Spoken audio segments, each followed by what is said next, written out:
Samuel అనే ఒక వ్యక్తి ఉన్నాడు. అతను స్వార్థ ప్రకటిస్తున్నాడు. ఏం చెప్తున్నాడంటే, యేసయ్య ఏదన్నా చేయగలడని ఒక్క మాట చెప్పాడు అంతే.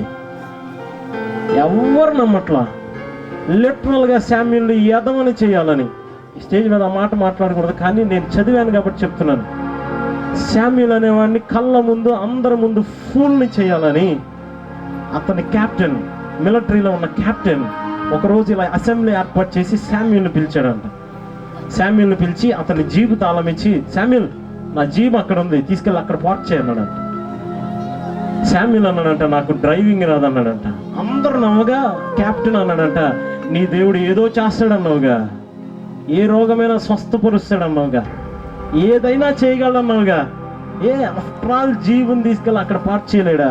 నిజంగా జరిగిన సంఘటన చెప్తున్నాను, జాగ్రత్తగా వినాను. ఇక్కడ జీవుని తీసుకెళ్ళి అక్కడ పార్క్ చేయలేని దేవుడు మరి రోగాలు ఏం తగ్గిస్తాడన్నారంట. జీబు తాళం తీసుకొని కన్నీటితో వెళ్ళి జీబు దగ్గర ప్రార్థన చేసి ధైర్యం చేసి జీబెక్కి, ఆశ్చర్యం, జీబుని తీసుకెళ్ళి అక్కడ పార్క్ చేసాడంట. అయితే నెమ్మదిగా నడుచుకుంటూ క్యాప్టెన్ ముందుకు వచ్చి నిలబడ్డాడంట. క్యాప్టెన్ కళ్ళల్లో నీళ్లు చూశాడు, ఆశ్చర్యపోతున్నాడు. నిజంగా శామ్యూల్ క్యాప్టెన్ స్టేజ్ దిగి వచ్చేసాడు.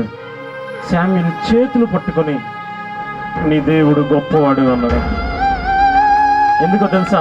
ఒక్క నిమిషం ఆగండి, ఒక్క విషయం చెప్తున్నాను. నీ దేవుడు గొప్పవాడు అన్నారంట. శామ్యూల్ అన్నాడంట, నేను ఏం చేశాను సార్? ఒక్క జీపు తీసుకెళ్ళి అక్కడ పార్క్ చేశాను అంతే కదా, మరి మీరు యేసయ్యని ఎందుకు ఒప్పుకున్నారు అన్నాడంట. నిజంగా జరిగిన సంఘటన, మీకు కావాలని నా ఫోన్లో పిక్చర్స్ కూడా ఉంటాయి. నిజంగా జరిగిన సంఘటన. ఏం జరిగిందని మీరు ఎంత తక్కువ సమయంలో యేసయ్యని ఒప్పుకున్నారు అని అంటే, శామ్యూల్ చేయి పట్టుకుని అసెంబ్లీ అందరూ కలిసి ఏడుస్తా జీబు దగ్గరికి వెళ్తే, మీకు తెలుసా ఆ జీబులో ఇంజిన్ లేదంట, కానీ జీబు స్టార్ట్ అయింది. అలాంటి కార్యాలు ఈ రాత్రి నా యేసయ్య చేయబోతున్నాడు. అందరూ లేచి నిలబడదాం, అందరూ లేచి నిలబడదాం. చాలా మహత్తరమైన సమయం. 2 హస్తాలు పైకెత్తి, ఈడుపుగల్లు గ్రామానికి శుభవార్త.